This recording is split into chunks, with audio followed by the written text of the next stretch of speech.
Engkau setia dan cinta pada kami semua hingga kami mati atau hingga Tuhan datang kembali. Ajari kami juga setia sama Tuhan melalui segala musim kehidupan. Jangan satupun keluarga Saat Teduh berubah setianya. Tuhan, sampaikan sabdamu, celikkan mata rohani kami, sembunyikan hamba-hambamu di balik salibmu yang mulia itu. Dalam nama Yesus. Haleluya. Amin. Puji Tuhan. Kabar baik kalau Anda bergumul dengan sesuatu, baik kecil atau besar. Yang kecil dipedulikan, apalagi yang besar, ya kan? Tuhan itu peduli pada Anda dan saya. He cares for you. Dan kadang-kadang pertolongan Tuhan tidak seperti yang kita harapkan. Bukan berarti Tuhan nggak menolong kita. Karena itu jangan cepat-cepat konklusi, karena manusia itu cetek sekali pikirannya. Kita buka ayatnya.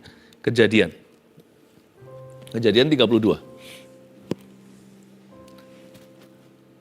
Ya, percaya dulu ya dengan segenap hati sebelum melihat apa-apa, karena iman itu mendengar, bukan melihat sesuatu. Tuhan itu nyata. Yakini dulu dengan segenap hati bahwa Tuhan itu real dalam setiap pergumulan kita. Nah, dalam cerita Yakub ini kita akan pelajari sesuatu. Kita lihat ayat 22, pergumulan Yakub dengan Allah. Pada waktu itu, pada malam itu, Yakub bangun dan ia membawa kedua istrinya, kedua budaknya, perempuan dan ke-11 anaknya, dan menyeberang di tempat penyeberangan sungai Yabok. Sesudah ia menyeberangkan mereka, ia menyeberangkan juga segala miliknya. Tunggu dulu, kapan sih malam itu? Ayat 22 bunyinya begini, pada malam itu Yakub bangun dan ia membawa kedua istrinya, kedua budaknya, perempuan dan 11 anaknya. Mereka rame-rame menyeberang tempat penyeberangan sungai Yabok. Yakub dalam transisi, tapi transisi itu membahayakan. Belakang ada Laban, dia nggak bisa pulang. Kan dia barusan meninggalkan kampung halaman mamanya. Yakub kan terbuang selama 20 tahun di situ. Dia kerja rodi, digonta-ganti salary. Yakub pergi hanya dengan pakaian yang melekat di tubuh beserta tongkat. Tapi dia kembali dengan ternaknya yang banyak. Tapi bukan berarti sudah enak atau nyaman hidupnya, karena di depan dia menghadapi Esau. Orang-orang berkata, Esau datang nih, kokomu ada di depan sana. Ingat ya, Esau yang dendam sama dia, yang mau bunuh dia, makanya Yakub lari.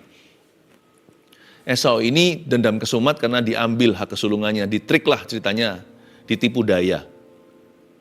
Nah, Esau ini bukan datang sendiri. Orang-orang Yakub memberitahu, kakakmu Esau datang dengan 400 orang, gagah perkasa semuanya. Waduh, ini kayaknya mau bunuh dia. Manusia kan pikirannya begitu. Dikit-dikit yang negatif itu muncul dulu. Manusia itu memang bakat iman, tapi iman yang salah. Coba lebih gampang berharap sama Tuhan atau kehilangan pengharapan? Ayo, mana lebih mudah? Beriman sama Tuhan. Beriman sama Tuhan itu butuh dengar firman. Nggak otomatis, manual. Tapi kalau kita kehilangan pengharapan, nggak usah dengar apa-apa, diam-diam sunyi senyap aja, tiba-tiba bisa kalap, panik, kalut sendiri. Manusia memang bakatnya Adam dan Hawa, gravitasinya selalu menjauhi Tuhan, selalu lari.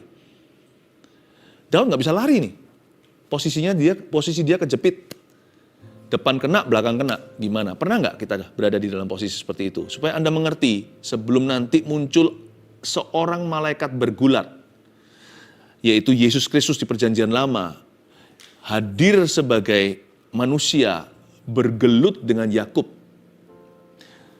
Sebelum muncul itu, Anda harus tahu konteksnya. Yakub dalam kondisi yang sangat stres sekali. Dan dia menyeberang ke tempat penyeberangan sungai Yabok, berarti dia seberangkan semua ternaknya, anak, istrinya, ke seberang sungai Yordan, masuk tanah Kanaan atau kembali ke tanah perjanjian.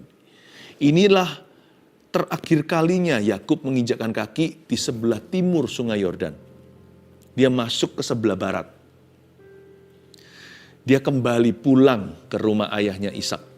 Tapi ketemu sama Esau dulu. Waduh, ini posisi nggak enak.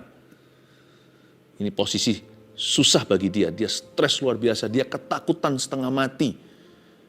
Ini dia seperti orang yang mau disembelih. Udah kayak seperti ini, pikiran dia selalu tertuju kepada skenario terburuk atau skenario terpuruk.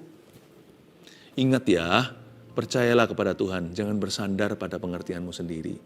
Hanya karena Tuhan belum jawab, bukan berarti Tuhan gak ada. Hanya karena Tuhan belum menjawabmu, bukan berarti Allah belum mendengarmu. Hanya kali ini Tuhan memilih untuk bergulat dengan dia. Bukan keluarkan dia mentah-mentah dari masalah. Allah akan bergelut dengan seorang manusia. Mengapa? Karena Tuhan masih memproses hambanya. Ada proses yang tidak bisa di-bypass. Harus lewat masalah. Bukan berarti Tuhan yang bawa persoalan. Biasanya manusialah. Manusialah penyebab masalahnya sendiri. Mana pernah sih Tuhan itu buat kita jatuh? Mana pernah sih Tuhan itu buat kita bodoh?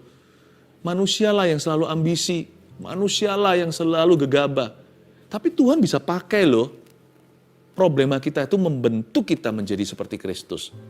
Nilai kekal itu melebihi nilai duniawi. Ujung-ujung maksimal pol-polan gitu ya, kita mati itu. Itu hanyalah gak sampai 100 tahun. Jarang orang hidup lebih dari 100 tahun, 1 century. Kita hidup selamanya di sorga itu nilainya tak terbilangkan. Bayangkan 100 tahun, tambah 100 tahun, 1 juta tahun, 1 miliar tahun, dan terus menerus namanya hidup kekekalan. Sengsaramu sekarang itu, sengsara kita, tiada artinya dibandingkan kemuliaan yang akan datang. Kehilangan materi, dalam bahaya, semua itu apa artinya? Kalau itu bisa mengerjakan perkara yang indah, nan kekal di dalam kita. Yakub menyeberang, tapi dia mengambil keputusan yang benar. Dia seberangkan semua kawanan, ternak, domba, istri, anak. Ingat ya, ini pesan Tuhan, apapun terjadi atas hidupmu, atau apapun yang belum terjadi. Dan juga sesetres apapun Anda, please remember this, atau ingatlah, langkah maju itu langkah yang benar. Jangan mundur dari Tuhan. Yakub maju, seberang, karena dia tahu Tuhan yang suruh dia ke arah tanah perjanjian. Hatinya tertuju pada janji sekalipun susah sekali. Pokoknya apapun terjadi, kalau Anda tidak tahu mau melangkah kemana, melangkah ke depan itu paling benar. Selalu memandang ke atas itu paling betul. Never retreat. Tidak boleh mundur. Karena faith, iman itu artinya tidak mundur ke belakang. Ingat itu ya, iman itu tidak mundur sama sekali. Ya mungkin majunya dengan mencucur air mata. Bahkan beberapa orang dengan peluh darah. Kita itu maju berdarah-darah. Maju terus, pantang mundur. Karena satu-satunya jalan iman, itu ke depan. Lari bukan jalan Tuhan, mundur bukan jalan Tuhan. Kembali ke masa lalu juga bukan jalan Tuhan. Maju ke depan, bersama dengan Tuhan. Yakub gak peduli, dia majukan. Padahal seharusnya menurut saya, kalau sampai diserang beneran, lebih baik kan di seberang Yordan. Kan dia bisa lari, sana kan masih harus menyeberangi air, apalagi kalau Yordan, sungai Yordan lagi pasang.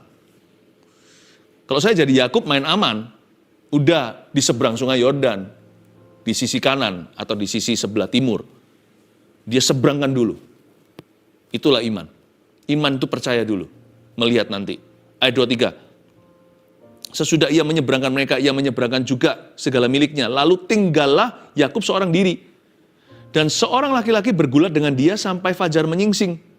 Wow, waktu Yakub tertinggal seorang diri setelah menyeberangkan, dia letih sekali. Mendadak muncullah seorang laki-laki, misterius sekali, bergulat sama dia. See, not until you feel alone or lonely, God will not appear to you. Kadang-kadang Tuhan izinkan kita itu merasa sendiri dulu. Sungguh-sungguh kiri kanan tidak ada pertolongan, kemanakah aku dapat pergi. Ini loh ayat yang saya pikirkan. Ini, aku melayangkan pandanganku. Dari manakah pertolonganku?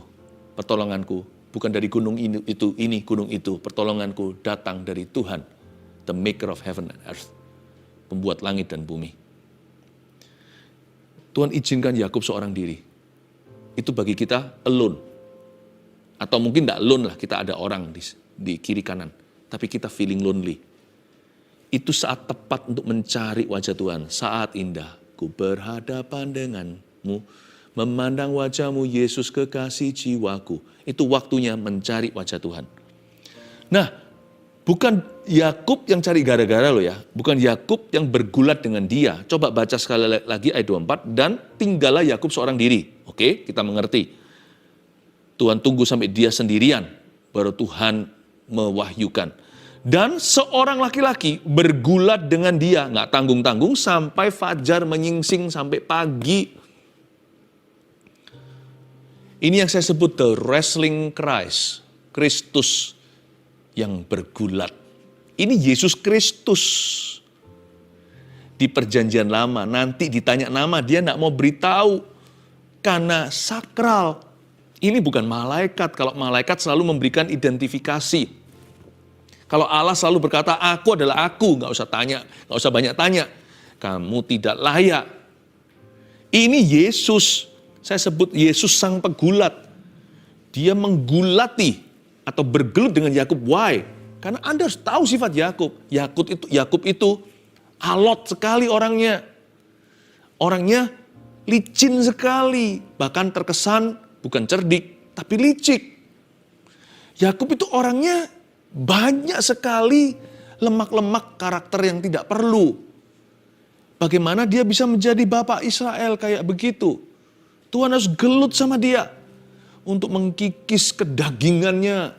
Karena selama ini dia merasa, aku loh pintar ngomong, aku ini pandai, selalu pintar, selalu bakat konspirasi. Apa yang aku mau, aku selalu dapat. Lu nggak kasih, gua curi. Yakub kan begitu. Koko punya hak kesulungan, aku trik. Aku akan jebak dia pakai kacang merah, semangkuk doang. Orang ini pintar sekali, lika-liku sekali. Dia kira Tuhan juga bisa digituin. Tuhan sini, dipegang di kerahnya. Sini Tuhan, bless me, berkati aku. Sini, help me. Sini Tuhan, answer me, jawab aku, tolong aku, berkati aku. Kali ini Yakub ketemu sama seseorang yang lebih hebat dan lebih kuat. Selama ini semua orang bisa dia manipulasi. Ketemulah sama Tuhan. Dan Tuhan kalahkan dia.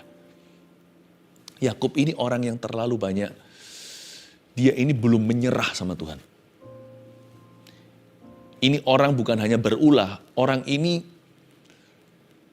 susah dipegang ekornya. Gitulah kata orang-orang zaman dulu. Maka Tuhan gulat dengan dia. Kasih dia sebuah pelajaran kasih.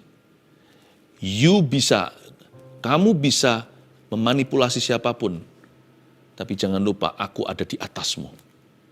Tuhan Maha Kuat, Tuhan Maha Tahu. Ayat 25, ketika orang itu melihat bahwa ia tidak dapat mengalahkannya, ia memukul sendi pangkal paha Yakub, sehingga sendi pangkal paha itu terpelecok ketika ia bergulat dengan orang itu.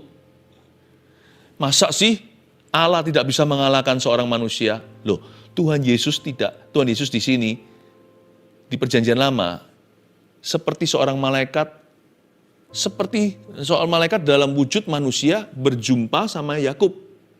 Ingat nanti ya, Yesus juga berjumpa sama Yosua sebagai panglima bala tentara Allah. Hampir-hampir sama Yosua diajak gelut. Tapi diberitahu, tanggalkan sepatumu, tempat kamu berdiri itu suci. Ketika ditanya, kamu kawan atau lawan? Dia tidak memberitahu. Karena dia tidak selevel dengan kita. Dia berkata, tanggalkan sepatumu. Ketika ditanya, kamu lawan atau kawan? Tanggalkan sepatumu. Langsung tahu.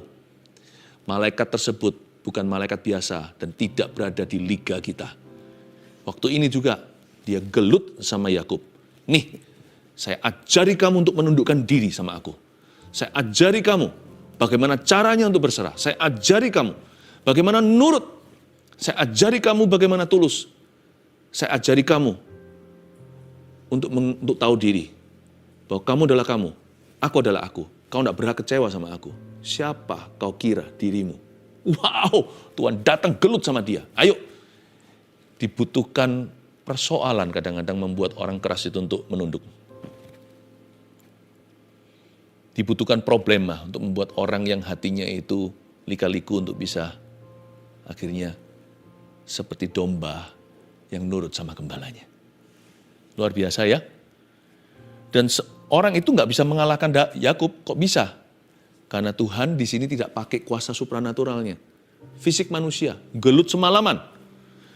Padahal Tuhan dengan mudah kalahkan dia. Buktinya ketika ia tidak bisa mengalahkannya dengan kekuatan manusia, ini orang memang orang paling keras sedunia, kira-kira gitulah. Ini orang paling pengku, paling stubborn, paling keras kepala. Secara manusia daging dengan daging, Yakub nggak bisa kalah. Langsung Tuhan turun tangan. Tinggal disentil doang, dia pukul sendi pangkal pahanya, langsung pincang seumur hidupnya. Bayangin, hanya dipegang. Alkitab mengatakan di bahasa Inggrisnya, and he touched Jacob's hip. Tidak dipukul bahkan, just touch. Ya, secara manusia nggak ada orang lebih keras dari Yakub. Nggak ada orang lebih susah dijinakkan seperti Yakub. Ini kuda liar yang nggak bisa jinak sama sekali. Ya, anjing yang paling galak pun masih bisa jinak. Tapi kalau serigala itu hewan liar. Oh, jangan sampai makan tuan. Yakub adalah tipe orang yang beriman namun makan tuan. Tuannya itu mau dimakan. Hari itu dia tahu diri. Kamu tidak berada di level Tuhan. Luar biasa. Pernahkah Anda melihat orang yang keras sekali, angkuh luar biasa. Setelah problemnya bertahun-tahun menunduk sama Kristus seperti ini. Bukan berarti Tuhan kasih dia persoalan. Tapi Tuhan memakai persoalannya untuk mengajarkan penundukan diri. Tuhan bukan benci, Tuhan lakukan itu untuk kebaikannya. Karena hanya orang yang menundukkan pada Kristus yang bisa menikmati berkat-berkatnya.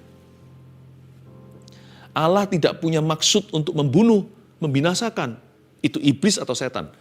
Allah punya maksud mulia supaya memberikan orang itu masa depan penuh pengharapan. Versi Tuhan, bukan versi orang itu. Tuhan itu selalu memberi kita disiplin.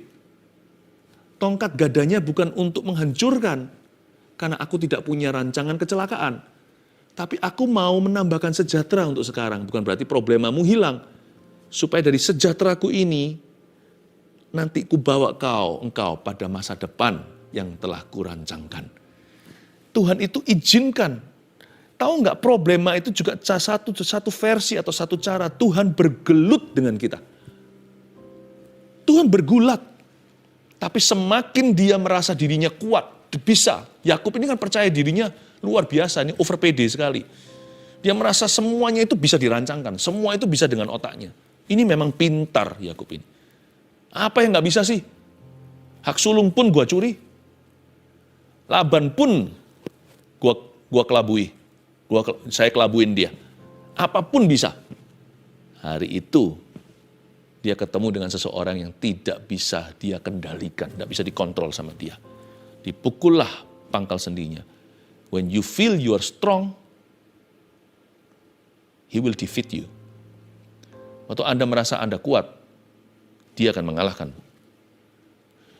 Dia akan memukul sendi pangkal pahamu. Dia akan mengizinkan kehidupan atau hidupmu mengalahkan dirimu. Tapi coba lihat ayat 26. Ya. Lalu kata orang itu, biarkanlah aku pergi. Sahut Yakub, kan dia sudah mau pergi nih.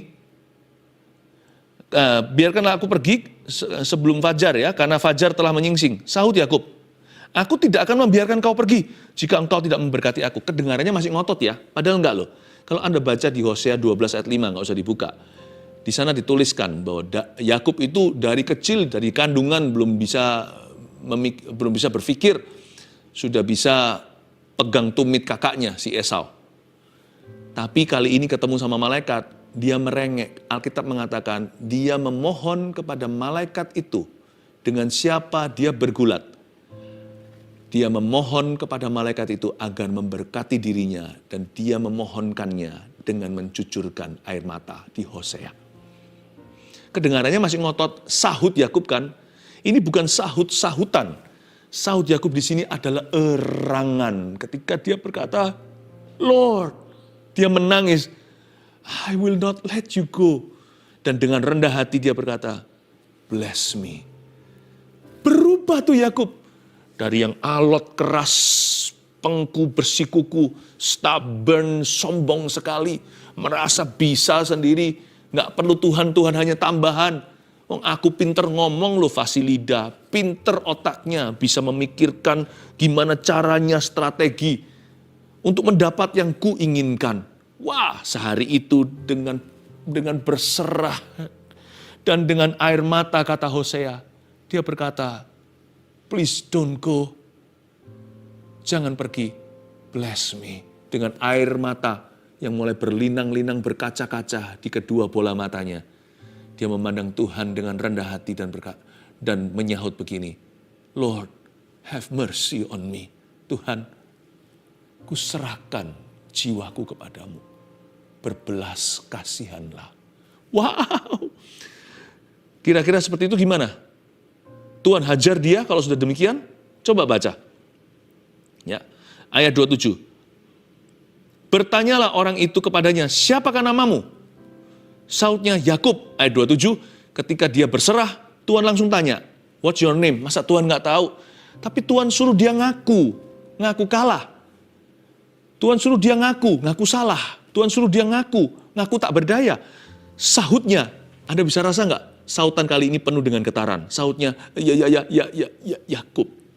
Mau tahu kata Yakub? Yakub itu artinya, aku penipu. Ya Tuhan, aku itu orang yang memang begini. Nggak baik biakku dari dulu. Aku ini punya karakter flaw. Aku ini punya cacat karakter. Tuhan, aku tipu kanan kiri, itu jadi karirku selama ini. I'm sorry. Dengan menundukkan kepala, dia menyahut, ya Yakub Tuhan. Wow, saya kira Tuhan akan marahi dia, pukul lagi. Kali ini bukan hanya pangkal pahanya, kalau perlu seluruh pahanya sekalian. Ayat 28, lalu kata orang itu, namamu tidak akan disebut lagi Yakub atau penipu, tetapi Israel. Wow, sebab engkau telah bergumul melawan Allah dan manusia, dan engkau kalah? Bukan, dan engkau menang. Ini hebat loh.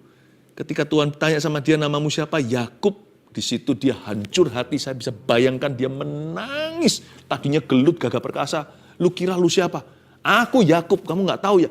Setelah fajar menyingsing, iya ya, aku ini bukan siapa-siapa, aku ini bukan apa-apa. Aku ini tidak layak apa-apa dari Allah. Tuhan, kasih aku remah-remah. Just bless me, berkati aku. Tuhan tanya, namamu siapa? Yakub. Setelah itu Tuhan berkata, namamu bukan lagi Yakub. Dia menengadah, namamu bukan lagi penipu, tapi Israel, yang artinya I rule. Israel itu artinya God rules, atau Allah memerintah. Mulai hari ini, aku yang memerintah atas hidupmu. Hidupmu adalah responsibility, tanggung jawabku. Ketika engkau berserah, berkat kau akan terima. Lalu Tuhan berkata begini, sebab engkau telah bergumul melawan Allah dan manusia, dan engkau menang. Masa Tuhan ngaku kalah? Lebih tepatnya Tuhan ngalah. When we are weak in His hands, waktu kita lemah di tangannya, tahu nggak? Waktu itu dia kuat. Tuhan ngalah waktu dia sok-sok gaya, dipukul sama Tuhan. Waktu dia berserah, Allah mengalah dan berkata, Yakub, Tuhan tidak berkata aku kalah loh. Tuhan berkata engkau menang. Pernah nggak kita lagi bergulat dengan anak kita, bercanda, main-main saja, ayah dan anak dan putranya biasanya. Saya punya 2 anak laki-laki, 1 anak perempuan. Kalau sama anak-anak cowok saya, wah gulat-gulatan. Kadang-kadang saya izinkan bukan kadang-kadang, selalu saya ngalah. Waktu mereka kecil, nggak mungkin lah mereka bisa menang sama saya. Saya orang dewasa. Tapi saya kalah, aduh kalah. Wah senang mereka, yeay. Wah hebat kamu kuat, kamu menang. Untuk membangun rasa percaya dirinya. Don't worry, Tuhan akan membangun percaya dirimu nanti. Tugasmu hanya berserah. Nanti Tuhan akan berkata, you know, kalau Tuhan sudah berkata, tahu nggak? Wah itu pewahyuan. Aku akan berbuat ini, aku akan lakukan itu. Tapi ketika kita marah sama Tuhan, Tuhan kan bilang silakan jalan sampai tabrak semua, nanti datang ke sini, saya selesaikan marahnya, tapi juga harus balut lukanya. Kan lebih pintar segera aja masuk ke hadiratnya. Datang aja dengan hancur hati dan berkata, Lord, I need help. Aku butuh pertolongan. Allahmu itu kuat. Dan Tuhan itu nyata dalam pergumulan kita. Hanya karena Dia belum memberi kita mujizat. Jangan cepat-cepat ambil konklusinya. Ayat 29, bertanyalah Yakub, katakanlah juga namamu.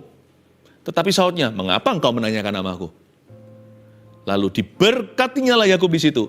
Yakub menamai tempat itu Peniel. Sebab katanya, aku telah melihat Allah berhadapan muka Tapi nyawaku tertolong. Lihat siapa yang sebenarnya menang? Kan Tuhan. Tapi Tuhan ngalah. Gini loh, kalau kita itu lemah ya. Bukan pasrah yang gini loh ya sudah, mau apa? Bukan. Tapi berserah itu bukan begini. Bukan kehendakku yang jadi, tapi kehendakmu Tuhan. Terjadilah. Tuhan, aku butuh pertolongan. Tuntun saya. Aku tidak akan lepaskan Tuhan. Orang yang bisa ngomong begitu, Tuhan akan berkata, your life, my responsibility. Hidupmu tanggung jawabku. Dan Tuhan akan berkata, kamu menang. Nyawaku tertolong. Lalu tampaklah kepadanya matahari terbit ketika ia telah melewati Peniel. Dan Yakub pincang karena pangkal pahanya. Kenapa ya diizinkan pincang ya? Itulah sebabnya sampai sekarang orang Israel tidak memakan daging yang menutupi sendi pangkal paha. Karena dia telah memukul sendi pangkal paha Yakub pada otot pangkal pahanya. Mau tahu nggak? Saya mikir-mikir kenapa sih harus pakai dipukul pangkal pahanya segalanya? Supaya Yakub tidak merasa itu halusinasi. Orang itu bisa ragu suatu hari. Dia bisa berkata, itu asli atau mimpi ya? Karena pengalaman itu begitu real, begitu nyata. Tetapi tidak ada saksi kan. Jadi Yakub mikir, bisa aja suatu hari imannya lemah dan berkata, mungkin waktu itu hanya halusinasi aku. No, sama Tuhan dikasih tanda. Bahkan kecelakaan pun seolah-olah musibah, itu pun kasih karunia untuk dia ingat perjanjiannya dengan Tuhan saat itu. Yaitu, when you are weak, I am strong. Waktu kamu lemah, aku kuat. Tuhan kasih dia satu kepincangan. Kepincangan itu pun gentle reminder bahwa this was also real. Semua ini kejadian nyata. Bukanlah rekayasa pikiranmu, hai Yakub. Tuhan itu nyata dalam pergumulan kita. Dari waktu ke waktu, dari satu poin ke poin berikutnya Tuhan akan kasih kita tanda, bahkan secara fisik, bahwa Allah ada di sana. Pernah nggak kita mau lari dari Tuhan, tiba-tiba dicegah? Tiba-tiba aja, mendadak aja. Ada aja rambu-rambunya, entah kita ketemu siapa dan apa. Itu tanda-tandanya Tuhan, cepat-cepat mengerti. Itu kepincangan yang Tuhan kirimkan dalam kehidupanmu. Mau laju, dihentikan. Seperti ada remnya, ketemu itu, ketemu ini, kejadian itu. Allah itu bergulat dengan Anda. Kadang-kadang ada masalah yang langsung keluar, ada masalah yang harus sabar. Ya, sekarang saya jawab judul itu. Allah bergulat dengan kita supaya apa? Satu, supaya kita tidak mengandalkan kekuatan manusia. Jadi kalau Anda berada dalam problema berlama-lama, don't worry. Sehari demi sehari masalah hidup Anda. Setiap hari kan ada kesusahannya sendiri. Take it a day at a time. Percayalah, Tuhan itu sudah ada di ujungnya. Cuman hari-hari ini Allah masih bergulat dengan Anda. Nikmati prosesnya. Pastor Philip ngomong gitu, nggak pernah ngalami. Siapa bilang kita semua punya pergulatan sendiri? Ya, dan setiap hari kita harus nikmati prosesnya. Karena nikmati prosesnya pun masih sakit. Lebih payah lagi kalau kita nggak nikmati prosesnya. Karena prosesnya menyakitkan. Kalau kita nggak nikmat, double sakit. Nggak punya pilihan sih. Saya harus nikmati prosesnya Tuhan. Kalau nggak, saya bisa mati di tengah. Saya bisa kecolongan. Iblis bisa mencuri, membunuh, membinasakan. No, I must enjoy God's process. Even though, sekalipun proses itu sama sekali tidak enjoyable. Tidak nikmat.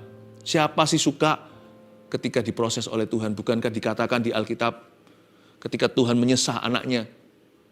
Ya kan? Dan duka cita yang mendahului kemenangan itu di perjanjian baru.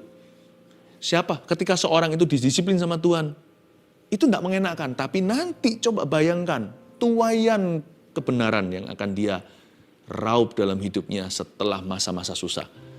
Itu yang harus diperhitungkan. Kemuliaannya itu loh nggak sebanding dengan rasa sakit sekarang. Ya. Nah, yang pertama Allah bergulat dengan kita supaya kita tidak mengandalkan kekuatan manusia. Tuhan sedang mengkikis kedaginganmu dan kedaginganku. Kedua, Allah bergulat dengan kita supaya kita belajar berserah penuh kepadanya. Because in surrender and in trust is found God's blessing. Restu Tuhan itu dalam surrender kita, waktu kita berserah dan waktu kita percaya. Bedanya berserah dengan pasrah apa? Bedanya sini, berserah itu jodohnya percaya. Pasrah itu juga kayak berserah, tapi pasrah itu jodohnya nggak percaya. Yang membedakan berserah dan pasrah itu rasa percaya. Pasrah itu udah lepasan, udah nggak percaya. Berserah itu juga lepaskan, tapi lepaskan dalam percaya. I surrender all. Aku tahu Tuhan, aku lakukan bagianku. Tuhanlah yang menentukan. Bedanya di iman. Terakhir, Allah bergulat dengan kita supaya, ini tujuannya ya, catat ini. Supaya kita diberkatinya. Dengan sifat yang baru. Tahu nggak nama Yakub diganti jadi Israel? Dari penipu menjadi Allah memerintahnya. Disitulah Allah menjadikan seorang Yakub ciptaan baru. Masalah itu bisa mentransformasi kita. Ujungnya itu berkat materi bisa dikembalikan seperti Ayub. Bahkan orang-orang yang sudah mati pun Tuhan kasih replacement-nya. Nanti akan ada orang-orang baru dalam hidupnya. Tetapi coba Anda teliti dengan seksama. Orang yang keluar dari masalah dalam Tuhan ya. Mereka akan punya sifat yang baru. Seolah-olah dapat nama yang baru. Yakub lewat pergulatan ini mendapat nama baru jadi Israel. Sekarang Anda nurut Yakubnya atau nurut Israelnya? Saya ini mau ikut manusia lama saya atau mengikuti manusia baru saya? Setiap kali saya dirudung masalah, keluar lagi, saya semakin diperbaharui. Seolah-olah dapat nama baru lagi. Ya, setiap kali saya keluar dari sebuah masalah, saya nggak bisa kembali lagi kepada manusia lama saya. Bukan sebelum saya bertobat terlalu panjang.